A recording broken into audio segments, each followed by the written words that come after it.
बिना भाव को भक्ति ना करे के चाहिए। ए बाबू, शक्ति का आवाहन हम तब कैली जब जरूरत लगल, जब जब धरती पर पाप बढ़ल, तब तब माई का अवतार भइल। अनेक रूप में माई अली, कबो काली बन के, दुर्गा बन के, लक्ष्मी बन के, और दुष्टन का संहार करके हमारा आपको उपकार कैली। आवा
पनीदार मर्द नहीं होला, मर्द कई ढंग का होला। प्रमोद भैया, एगो मर्द सीमा पर जाला, एगो मर्द अखाड़े में जाला,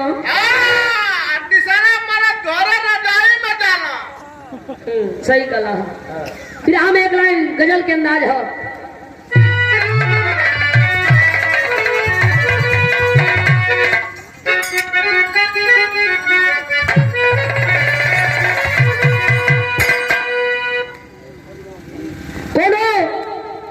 प्रेमी कोनो प्रेमिका से झटका खा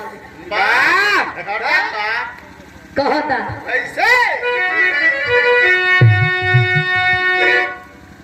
अरे इतने करीब,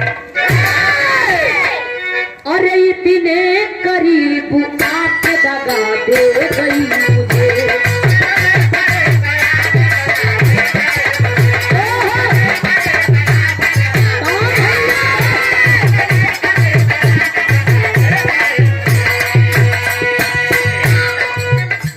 इतने करीब आके दगा दे गई मुझे,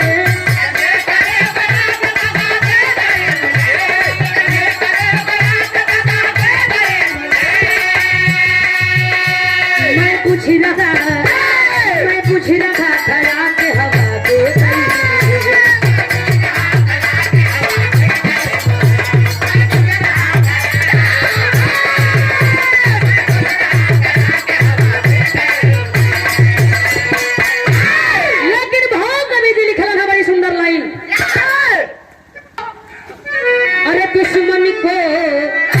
दुश्मनी को मार डाले रघुवीर लंका में,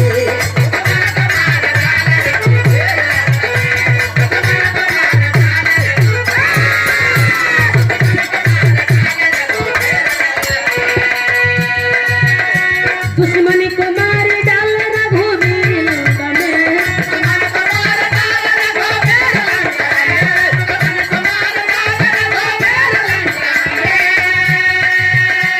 और दुश्मनी को मार डाले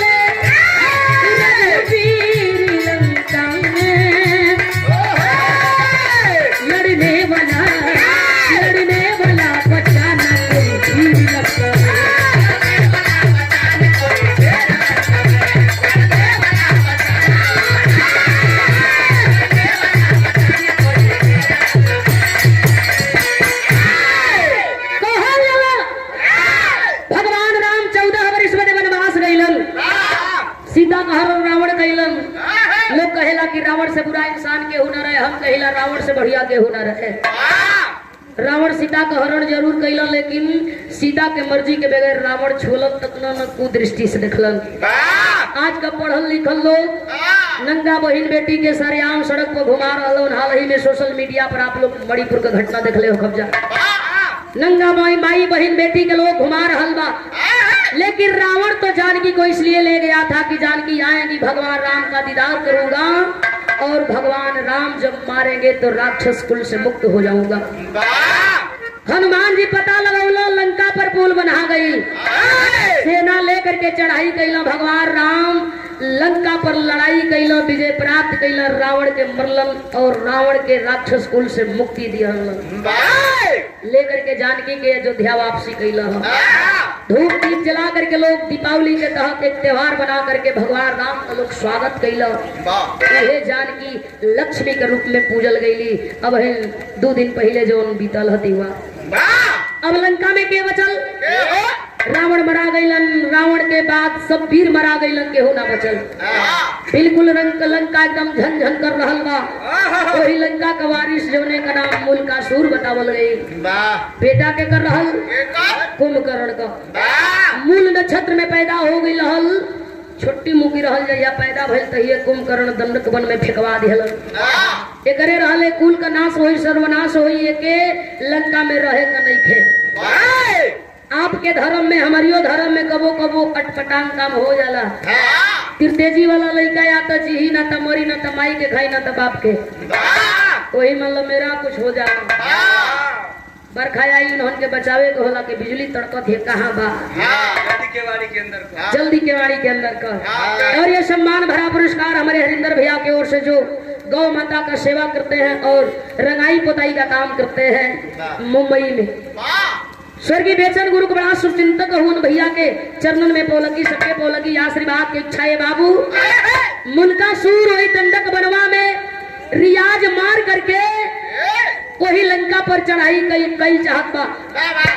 ब्रह्मा जी का आवाहन कैला, दंडक बनवा में ब्रह्मा जी का आवाहन करके ब्रह्मा के बोला लिहल। जब बोलौला तो बिरहा में गीत लगल।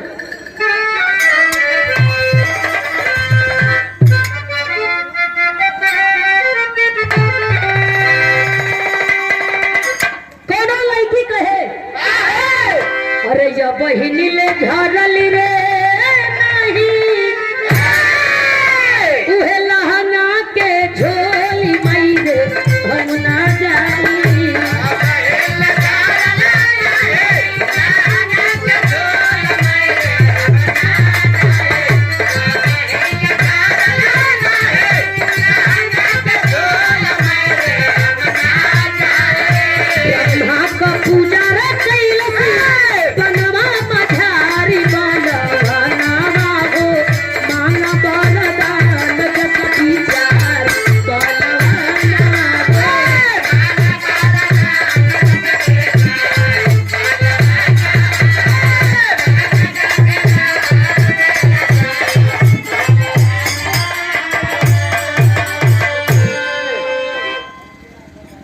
बाराड़ी के धरती से सम्मानित बड़का भैया मंजे राजभर जी हजारों हजार रुपया दे करके सम्मान किया गया। भैया कथोन की बिया न भइल हमको हम मई से कृपा करो हो मतारी, यही लगन में ढोलक नगाड़ा बज जा, सेहरा बना जा। जेकर बना गई बाबू कहत हो कि गलती कही बड़ी परिवार गलती हो गई। बाबू दंडक वन में ब्रह्मा जी के बुला करके ब्रह्मा जी से वरदान का लिहलस, हमके वरदान दे दो दुनिया का कौनो मरद मारे हमार मौत न होखे। ब्रह्मा जी बड़ा खुश होवन, वरदान दे के अंतर ध्यान हो गई यो मस्त ऐसा ही होगा। वरदान के पा करके मूलकासुर लंका में चढ़ाई कैला, निशाना पके के लिहला कोई भी भीषण के सोच रहा घर का वेदी लंका ढाए, लंका के नाश करावे वाला, लंका का सर्वनाश करावे वाला चाचा रावण के बाप के मरवावे वाला ये विभीषण है। पहले विभीषण के मारा फिर राम से बदला ले। मूलकासुर ललकार के चलल है, विभीषण देखला विकराल रूप, सिंहासन छोड़ के लगला भागे।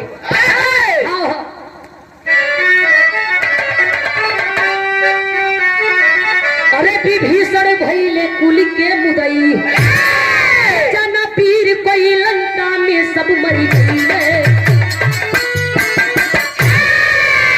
डांटने लगा, लंका में रहने लायक तू नहीं है। लोग कहते हैं कि भाई ऐसा हित न भाई ऐसा दुश्मन।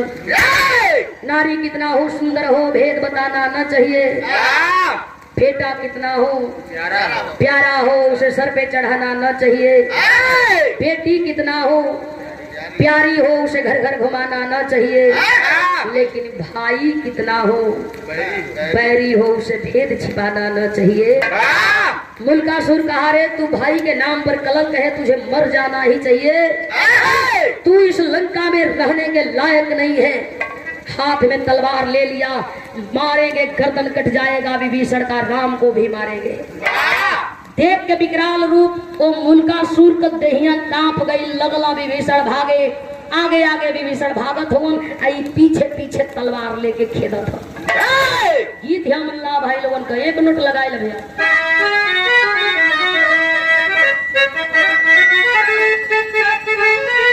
लोग डरलन, अरे तो के चढ़ई तो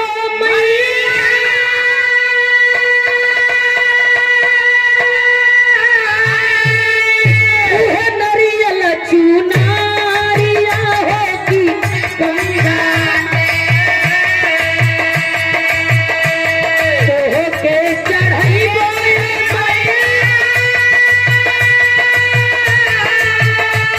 नरियल चुनारिया होगी गंगा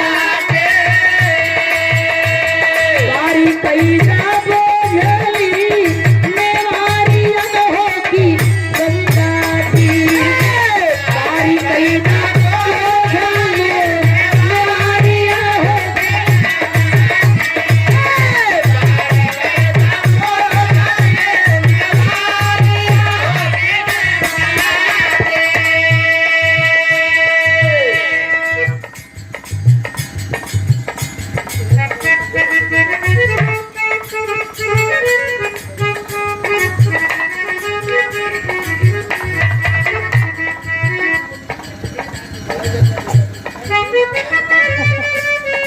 और ये सम्मान भरा पुरस्कार झोली में जो चीज गिर जाओ तो उठावे के ना चाहिए। जब हाथ में गिर गई 500 का नोट,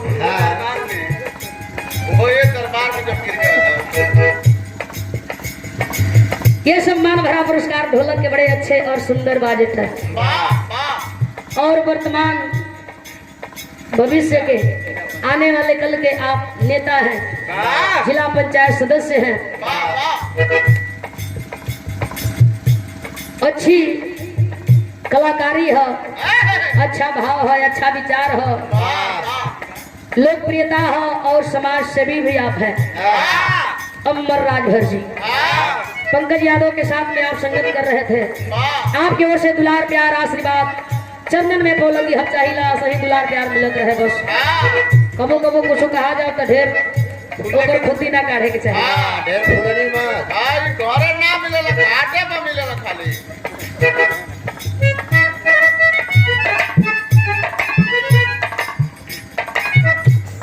ओ विभीषण भाग रहल बा कैसे?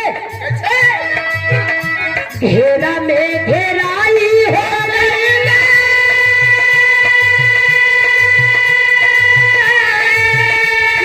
तो सिंहासनवा हो भवनवा भागेला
हजार का पुरस्कार देकर के सम्मान किया गया। सनेही ठेकेदार जी आपके चरणों में बोलोगी। विभीषण अपने जान का परवाह करते हुए अपने जान पर आवेला, तब मनई सोचेला कि बियरियों में ढुक जाएगा। भाग करके कहा गई लो लंका से अयोध्या गई लो। भगवान राम का पैर पकड़ के रो रहा हुआ। भगवान राम पूछत हुन कौन विपत आई, कहे कि विपत ना राक्षस आ गई लंका में, हमें मारल चाहत हो। भगवान राम समझावत हुन कहो सपना देखला उठ के भागल तना नया गईला। लंका में कौन ऐसा राक्षस है जो तोहके मारी। विभीषण रोवे कहे चल के अपने आंखी से देख ला। भगवान हाथ में धनुष बाण लेकर के अयोध्या से लंका पहुंचल हुन। आज जब लंका पहुंचल हुन ललकारे लगल भगवान राम कौन है सामने आप मैं देखना चाहता हूँ। बात के सुन करके दहाड़ के सुन करके वह मुल्कासुर रणभूमि में आकर के खड़ा हुआ हंसने लगा। अच्छा तो तू ही राम है। कितनी का करिया पातर पातर हाथ, फूल से कोमल देह, ताक रहल बा लंका का राजा रावण के मारे वाला राम। विश्वास नहीं के हो भगवान राम हंसे लगल कहला कि विश्वास हो जाई। जैसे लंका में सबके मार के ठेर कैली, ये लंका में तोरो अंत है। मुल्कासुर हंसे लगल कहे कि न हम रावण हई, न हम कुंभकर्ण हई, न हम विभीषण हई। हमार नाम मुल्कासुर। भगवान राम ललकरला रणभूमि में आकर के मुल्कासुर भगवान राम से लड़े लगल। बिरहा का आखिरी गीत है।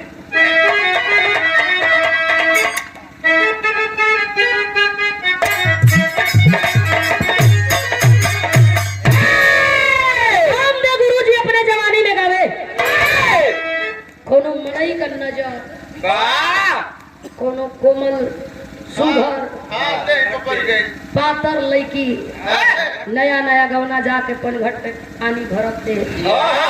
नजरिया पड़ल कल्पना करत हो कि एकदम ही है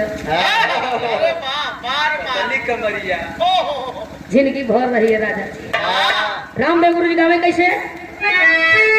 अरे पारी उमर कमरिला चकालिया,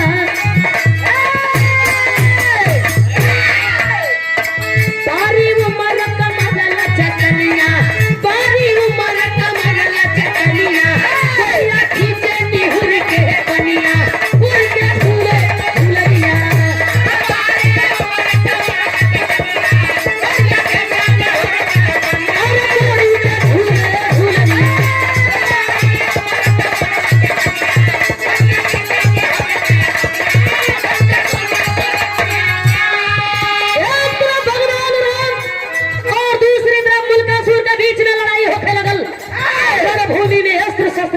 चले लगल। भगवान राम बाण मारे, मुल्कासुर काटे जमीन पर गिर जाए। तलवार चलावे भगवान राम रोके काटे धरती पर गिरे। देखते देखते मुल्कासुर आगे बढ़े लगली। हमार करिहा का ब्रह्मा जी वरदान दिले हो दुनिया के कोनो मर्द मारी हमार मौत ना होई। सोच रहा मुल्कासुर की हाई लकड़ी डंडा से मार कैले से बेहतर बा इनकर फफेला धरी आई ठेंगुना के लगा के करिए पर से दूर दे।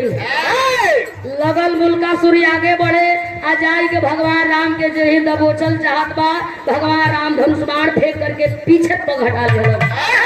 भगवान राम पीछे हटे, मुल्कासुर आगे बढ़े लगल। भाव कवि जी लिखलन।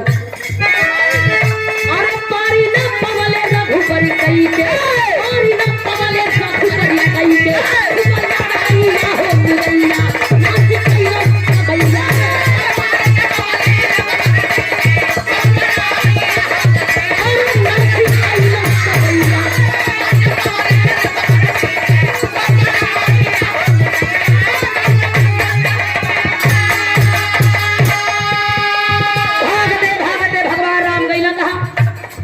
झाड़ी में, झाड़ के आड़ में छिपल हुआ सांस लेत हुआ और वही ब्रह्मा जी का आवाहन करत हुआ। ब्रह्मा जी जल्दी आओ नहीं तो हमार जान चल जाई।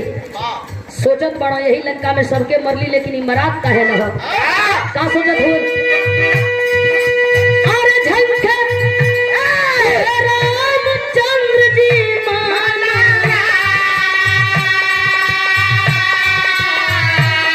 प्रगट ब्रह्मा जी दुर्दे संभाल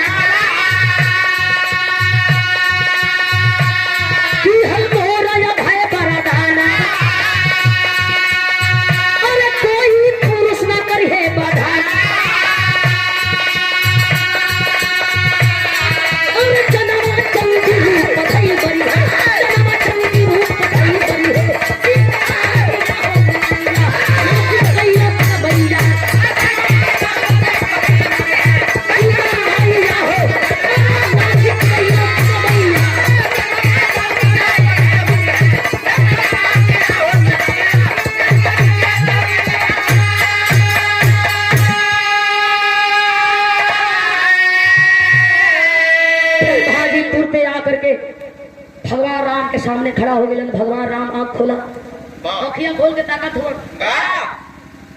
5 मुड़ी हिला था, कला जान चल जाई, मरा जाए लंका में। ब्रह्मा जी हंसत हो, तू मरा जी को तो खेले खत्म हो जाए।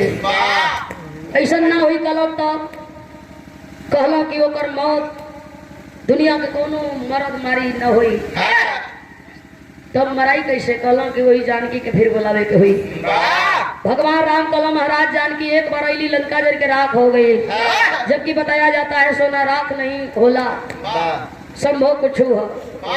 राम की बात है। अगर माने तो देव नहीं पाथर। अगर हम शक्ति का आवाहन करते हैं तो शक्ति से हम कुछ भी करते हैं। तो शक्ति का आवाहन करके हनुमान जी लंका को राख भी कर सकते हैं।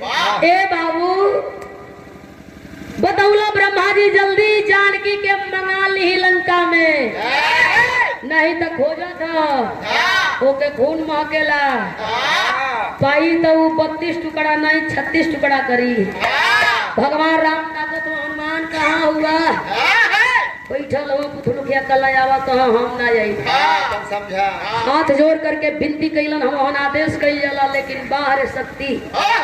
शिव के बिना सती अधूरा और सती के बिना शिव अधूरा। ये लोग कैसे आदेश करे? विनती से। समझा दी, वीडियो बनावे, भैंसी के लेना डाल दिए, नहीं तो खैर ना सवेरे तो खबर ले लो। वो लोग कैसे कहे देवी धरती संकट में है, सुबह पांडे का उपचार कैसे होगा? वो तो निद्रासन में है। ए बाबू आज विनती कैला हनुमान जी के बोलौला है। हनुमान जी जब अला तो भगवान राम को तरफ पहपट कलाई ना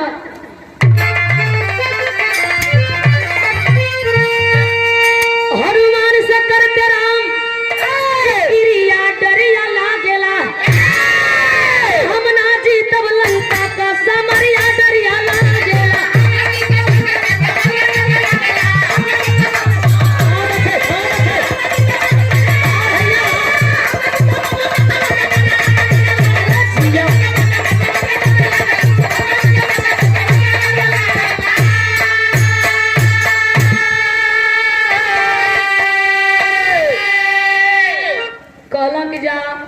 अयोध्या से जानकी के लेके आओ। राम भवन रसिया जी सरया के धरती से सम्मानित बड़का भैया की ओर से सादर पुरस्कार। हम बड़का भैया के पौलगी करत बानी, सबके पौलगी प्रणाम हो। गोविंद राजभर जी हजारों हजार रुपया टेलर ड्राइवर, आपके ओर से सादर पुरस्कार जगह मिलने पर पेश दिया जाएगा। बहुत बहुत बोलगी, सबके बोलगी प्रणाम। मालिक करे एगो हो के 4 गो हो जाओ, ऐसे ही आप कमात रही खात रही, 2-4 रुपया हम लोग के देते रहे। ए बाबू विनती पर हनुमान जी अला लंका से अयोध्या गईला और जा करके माई जानकी से कहे लंका चलो। भगवान राम कहले बड़का सब दिन बाह पूजवला घनमत अजुआ बाग पूजावा हो, जाके अयोध्या से सीता के लंका लावा हो। अयोध्या चला कभी पल करिया डरिया लागेला, सीता जी से कहे भाई परिया डरिया लागेला।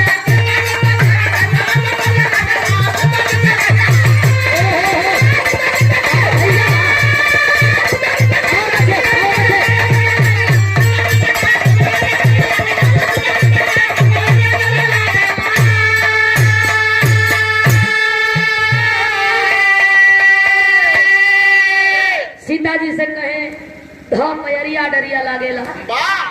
विनती कैला माते अयोध्या छोड़िए लंका चलिए। जानकी पूछ रहा बड़ी का विपद पड़ल? भगवान राम का जान संकट में हम आई। जानकी ताके लगल भगवान राम का जान सिंदूर के बिना 16 श्रृंगार पूरा न होला। भगवान राम का जान संकट में है, जल्दी लेके चला।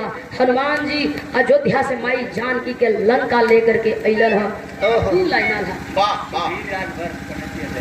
सम्मानित बड़का भैया सुधीर राजभर जी जो कमेटी अध्यक्ष हैं, चरणन में बोलगी जय माता दी, सबके बोलगी प्रणाम हो। अरे नारी के जिंदगी का ये समान से नूरवा बाबू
चल रही लंका में।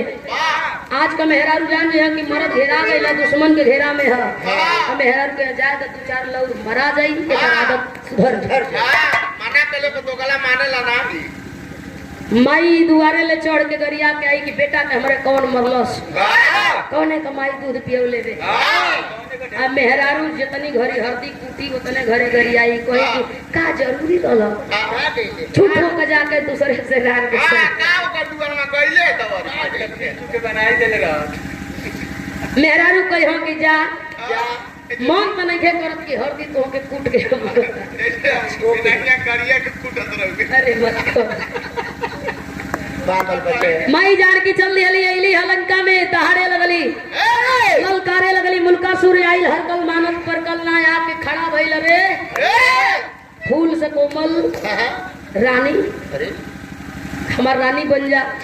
माई जान की कहे जवन कहबे तवन करब लेकिन जैसे लड़ाई भगवान राम से कैला वो सही हम से लड़े के हुई। मुल्कासुर हंसे कहे कि मेहरारू रणभूमि में कहे माई जान की हम खाली मेहरारू नहीं थे वीरांगना वीर के भांति लड़ती है और शहीद होती है कुर्बानी देती है। वीरांगना हूँ रणभूमि में ललकारती हूँ आ और आ करके मुझे रणभूमि में हरा दे।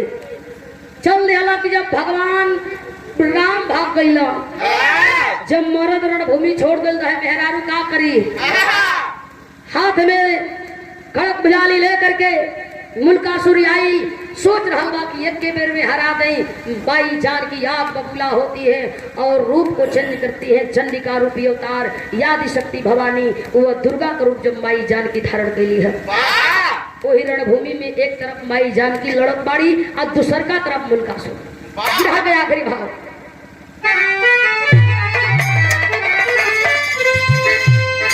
रणचंडी अरे रणचंडी देवी अपन देखली चलवा त काट के पहिरे महारानिया हो मुड़ी कमला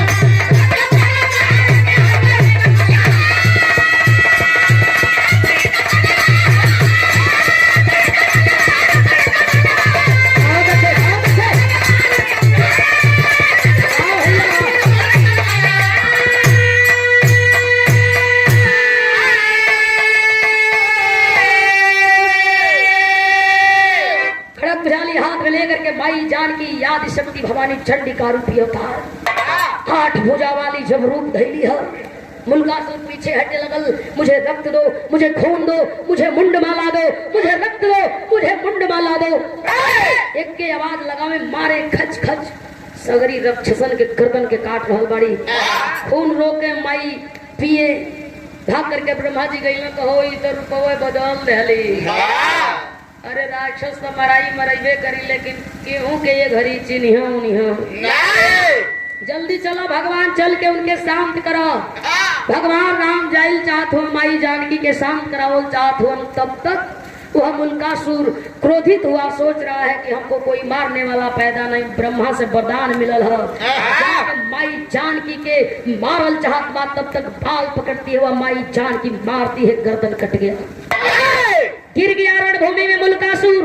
और जब मुल्कासुर रणभूमि में गिरल है यादि शक्ति भवानी चंडिका रूपी अवतार दुर्गा माई जानकी का आवाहन हो खेल फूल का बारिश हो रहा बा भगवान अइला तराह माम शांत हो जा देवी।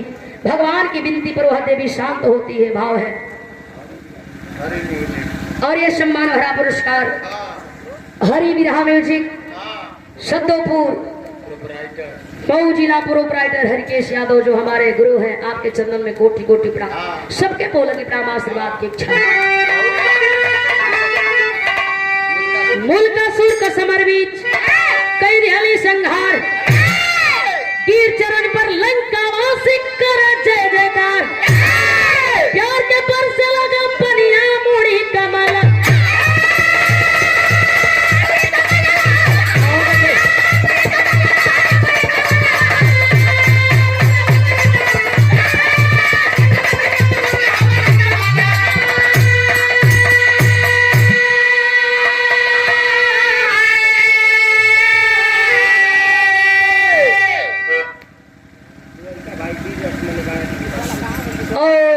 भैया एक वीर रस के भाव पर वीर भाव पर सम्मान भरा पुरस्कार दे करके सम्मान किया गया। बड़का भैया के चरणन में पोलगी सागर पुरस्कार मंजे राजभर बड़का भैया की ओर से चरणन में पोलगी सबके पोलगी प्राम आशीर्वाद की इच्छा है। माई जान की मारती है मुल्कासुर का अंत हुआ और जब अंत हुआ तो सभी राक्षस त्राय त्राय करने लगे। आखिर हमने कहा दोष भगवान राम शांत करो देवी शांत भैली कलाई पकड़ के लेके चले लगली चला अयोध्या में। भगवान राम कल हिंका का हुई रोवा तरफ विभीषण हम के कुछ कहबू। माई जान की कह रहे हैं वरदान देती हो लंका में कोई ऐसा राक्षस नहीं होगा जो विभीषण को मारेगा। वह विभीषण सुरक्षित लंका में अपन दिन विदित कैलन जवले मन कैला तवले राज कैलन खैला पियला। ए बाबू कहल जाले कि कलकत्ता में काली बंबई में बम्बा और विंध्याचल में विंध्यवासिनी मैहर में मैहर वाली बनकर के वह आदि शक्ति भवानी चंडिका रूपी अवतार पूजल गईली। शक्ति एक रूप अनेक जवना रूप में जे बोलावल अइली। हम कलाकार माई सरस्वती के रूप में बोलावल जला आवेली हम हम पर कृपा करेली। कबो कबो जरूरत होले झांसी का रानी बन जाई हम लक्ष्मीबाई बन जाई हम और दुष्टन का अंत करके हम जैसन आप जैसन लोगन का कल्याण करे। कहल जाला कि कर्म प्रधान होला बुरे काम का बुरा नतीजा ना मानो फिर कर देखो। जिसने जिसने किया है यारो उसका उसका घर देखो। कर्म प्रधान होला कर्म प्रधान विश्व करी राखा जो जस करनी तस फल चाखा। भक्ति भजन करावल बहुत बड़ी बात में इतना लोगन के बुला करके सम्मान कई बहुत बड़ी बात है। गार्जियन महोदय के दिल के अनंत गहराई से बहुत बहुत धन्यवाद। आखिरी भाव है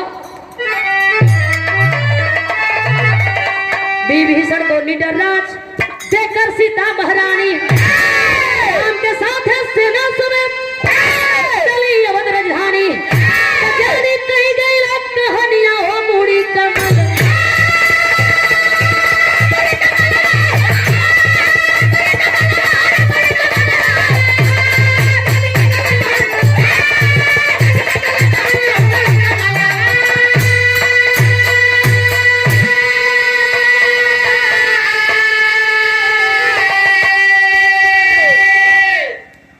भैया पिंटू भैया ये हमारे पिंटू भैया की ओर से कई बार का पुरस्कार भैया के पोलगी है सबके पोलगी है।